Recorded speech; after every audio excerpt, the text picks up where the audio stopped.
Hello बच्चों, नमस्कार। कैसे हैं आप सभी लोग। तो आज के इस वीडियो में आप लोगों को यहाँ पर मॉडल पेपर का जो बहुविकल्पीय क्वेश्चन होता है वही यहाँ पर मैं लेकर आई हूँ। और जो 2024 के छात्रों के लिए, यानी कि अगर आप 2024 का एग्जाम देने वाले हो तो ये आपके लिए बहुत ही ज़्यादा इम्पोर्टेंट है। 20 क्वेश्चन यहाँ पर जो मैंने लिया हुआ है बहुत ही ज़्यादा इम्पोर्टेंट है, जो कि आपको बोर्ड एग्जाम 2024 में OMR सीट पर भरनी होती है। ठीक है, तो OMR सीट पर आपको कौन कौन से क्वेश्चन भरने होते हैं यहाँ पर आप देख सकते हैं। तो सबसे पहला क्वेश्चन है, बाबू गुलाब राय किस युग के लेखक हैं। तो बाबू गुलाब राय किस युग के लेखक हैं। यहाँ पर भारतेंदु युग दिया हुआ है, द्विवेदी युग है, शुक्ल युग है, शुक्लांतर युग है। तो बाबू गुलाब राय जो हैं वह द्विवेदी युग के लेखक हैं। तो आप इस तरह से टिक करेंगे। OMR सीट पर आपको गोला करना होगा, ठीक है, डॉट पेन से। और उसके बाद यहाँ पर देखिए, चिंतामणि किस विधा की रचना है। तो यहाँ पर निबंध का ऑप्शन है, नाटक है, कविता है, कहानी है। ठीक है, तो चिंतामणि जो है आपको निबंध पर टिक कर देना है। अगला क्वेश्चन देखेंगे, गबन किसकी रचना है। यहाँ पर आप देख रहे हैं गबन किसकी रचना है। तो मुंशी प्रेमचंद की, या फिर जयशंकर प्रसाद की, निराला, या फिर हरिकृष्ण प्रेमी की। तो यहाँ पर जो है मुंशी प्रेमचंद की रचना है गबन। ठीक है, यहाँ पर इस पर टिक करेंगे। अगला क्वेश्चन देखिए, आधुनिक काल कब से कब तक है। तो यहाँ पर जो आधुनिक काल है यहाँ पर सन 1843 से अब तक, 1643 से 1843 तक, सन 1918 से 1936 तक, और 1836 से 1843 तक। तो जो आधुनिक काल है या जो आधुनिक काल है वह अभी तक चल रहा है। ठीक है, जो अभी का टाइम चल रहा है वह आधुनिक कहते हैं ना, कि ये आधुनिक काल है, यानी कि नया युग है, तो अभी तक चल रहा है। तो आप इस पर टिक करेंगे 1843 से अब तक पर। अगला क्वेश्चन देखेंगे, पांचवा, शुक्ल युग की समयावधि है। तो शुक्ल युग की समयावधि कौन सी है। यहाँ पर देखिए 1936 से 1943 तक, 1919 से 1938 तक, 1900 से 1918 तक, उपरोक्त में से कोई नहीं। तो 1919 से 1938 तक है, ये ऑप्शन बिल्कुल सही है। और याद कर लीजिएगा क्योंकि सारा क्वेश्चन जो है इसी में से आपका पूछा जाएगा। यहाँ पर मैंने सिर्फ 20 क्वेश्चन लिए हैं जो बहुत ही ज़्यादा इंपॉर्टेंट हैं। अगला इंपॉर्टेंट क्वेश्चन देखिए, नीड़ का निर्माण फिर किस विधा की रचना है। तो नीड़ का निर्माण फिर देखिए, जीवनी दिया हुआ है, आत्मकथा, साक्षात्कार, रेखा चित्र। ठीक है, तो आप लोग जो है नीड़ का निर्माण आत्मकथा है और बहुत ही ज़्यादा पूछा जाता है नीड़ का निर्माण, जो हरिवंश राय बच्चन के द्वारा लिखा गया है। ठीक है, अगला क्वेश्चन देखिए, प्रिय प्रवास किस युग की रचना है। 7वां क्वेश्चन चल रहा है, प्रिय प्रवास किस युग की रचना है। तो यहाँ पर द्विवेदी युग दिया हुआ है, भारतेंदु युग दिया हुआ है, प्रगतिवादी युग है, छायावादी युग है। तो आप लोगों को द्विवेदी युग पर टिक करना है क्योंकि प्रिय प्रवास जो है वह द्विवेदी युग की रचना है। अगला क्वेश्चन 8वां देखेंगे। यहाँ पर 8वां क्वेश्चन देखेंगे, मधुशाला किसकी रचना है। तो मधुशाला किसकी रचना है, रामधारी सिंह दिनकर की, या फिर हरिऔंध की, हरिवंश राय बच्चन की, सुमित्रा नंदन पंत की। तो हरिवंश राय बच्चन की रचना है।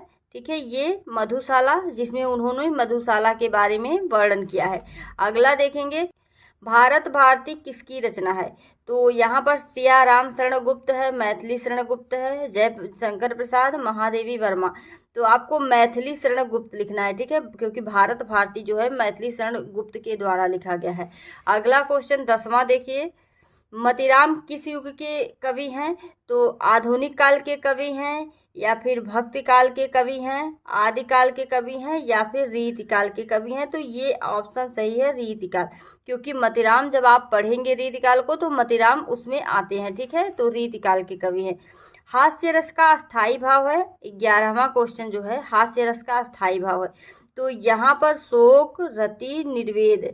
तो यहाँ पर आपको हास पर टिक करना है, हास्य रस का अस्थाई भाव हास है। ठीक है, अब यहाँ पर अगला क्वेश्चन देखेंगे, 12वां क्वेश्चन, सोहत ओढ़े पीतपट श्याम सलोने गात, मनो नीलमन शैल पर आतप परियो प्रभात। ऐसे ही आपके क्वेश्चन पूछे जाएंगे। ठीक है, तो यहाँ पर उपरोक्त पंक्तियों में से कौन सा अलंकार है आपको बताना है।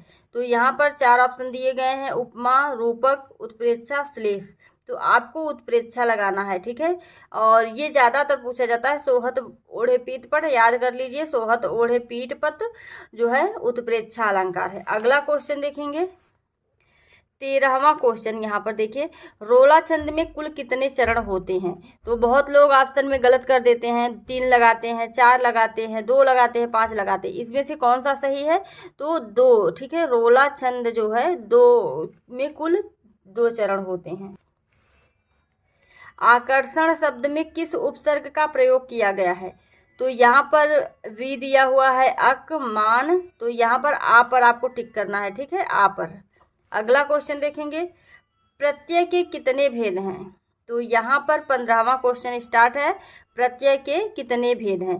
तो प्रत्यय के 2 भेद हैं, ठीक है, 2 भेद प्रत्यय के हैं। और अगला देखिए, पीताम्बर में कौन सा समास है।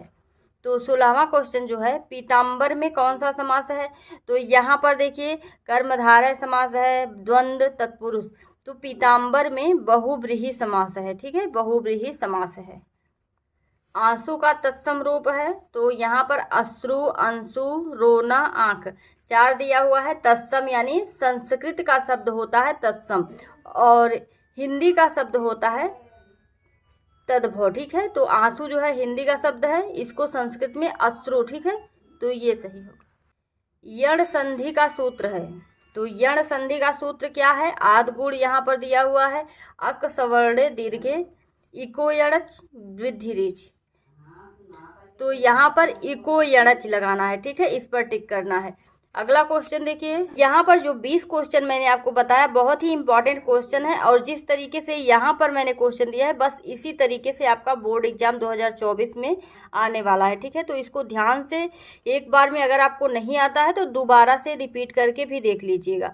अगला क्वेश्चन देखिए, फलस्य शब्द का वचन एवं विभक्ति है। तो फलस्य शब्द का वचन एवं विभक्ति है, यहाँ पर देखिए ऑप्शन दिया हुआ है, षष्ठी विभक्ति एक वचन, सप्तमी विभक्ति द्विवचन, षष्ठी विभक्ति बहुवचन, चतुर्थी विभक्ति बहुवचन। तो यहाँ पर षष्ठी विभक्ति एक वचन पर आपको सही टिक करना है, ठीक है। अगला क्वेश्चन देखेंगे जो कि हमारा लास्ट क्वेश्चन है, और आप सबको 20 क्वेश्चन को अच्छे से पढ़ना है क्योंकि सारे इंपॉर्टेंट क्वेश्चन यहाँ पर लिए गए हैं। अपठत धातु का वचन एवं पुरुष है। तो अपठत धातु का वचन एवं पुरुष है, द्विवचन प्रथम पुरुष है, या फिर प्रथम पुरुष एक वचन है, उत्तम पुरुष बहुवचन है, मध्यम पुरुष द्विवचन है। तो यहाँ पर प्रथम पुरुष है एक वचन, ठीक है, एक वचन प्रथम पुरुष, ये सही होगा। तो आशा करती हूँ आप लोगों को वीडियो अच्छा लगा होगा। अगर वीडियो अच्छा लगा तो लाइक कर दीजिए, और इस तरह के और भी क्वेश्चन पाने के लिए चैनल को सब्सक्राइब कर लीजिए। मिलते हैं नेक्स्ट वीडियो में, धन्यवाद।